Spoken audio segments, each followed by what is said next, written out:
after another long video over and done with, let's get short and sweet by talking about the pedanticness of Marvel Legends collectors, where they're super extremely hyper-focused on the woulda, shoulda, couldas instead of what's right in front of them.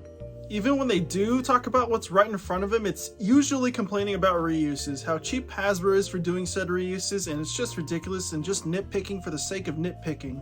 It's probably because I look at this at a Transformers angle of repaints and rebuilds, and so I don't know, almost my entire collection seems to be Transformers.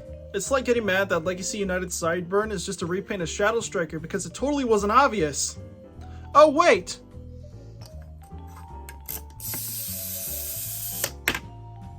Marvel Legends Last Stand Spider-Man has been a long time coming for me. I've been wanting a figure of this guy for about 8 years, and finally, here he is.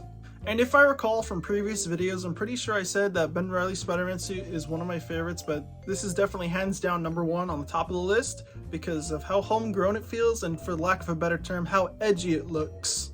Especially once you get it in darker lighting.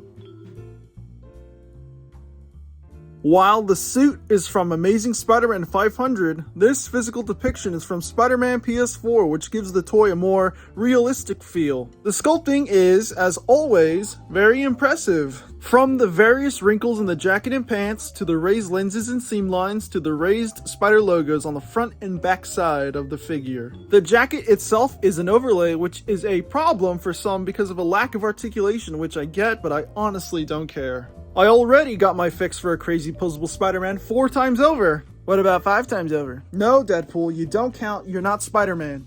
Anyway, if I wanted a crazy posable Last Stand Spider-Man, I could just play Spider-Man PS4 and wear this suit for the 50 billionth time.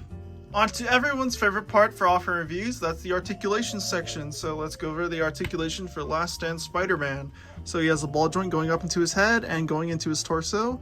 Using both ball joints, you can look that far up. Using both ball joints, you can look all the way down. Of course, you could do the... whatever this is called, I can't remember off the top of my head. You know? And then the head by itself, you could do that, so you can make him like an ostrich or something. And speaking of being an ostrich, a common thing that I've seen in other reviews of this toy, that I only watched just to see what everyone else was saying, is that his neck is a little too long, which I do kind of agree with, but there's nothing I can really do about it, so it is what it is. Next, the arms go all the way around, 360. The arm hinges out all the way, of course not all the way, but it is what it is. Got a bicep swivel, like usual, unless otherwise, but as far as I can tell is the usual. Next, you got double jointed elbows, which goes all the way, which is something I tend to prefer when it comes to double jointed elbows when they do something like this, because it looks very satisfying. Next, you got a wrist swivel and a hand going inward and outward. I like to move them inward onto this figure because it makes them look a little more threatening. Next, you got a ball joint for the waist, so no crunch or anything, but it could go that far back, go that far forward, and of course you can do all the way around. We can do the hula hoop, and then of course you could rotate it, but it makes like a weird clicking noise. I don't know what that is, but I don't know. Next, the leg goes that far forward. Hold on, make sure it looks good so you can tell. It goes not at all back at all. Next, the legs go that far out, so you can't do full splits, but you do pretty impressive. Next, you got a thigh swivel. Next, you got double jointed knees. I always get knees and elbows mixed up. I don't know why.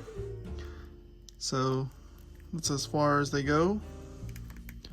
The foot, yes, the foot hinges that far back, and then it doesn't hinge forward at all because like the pins like this way.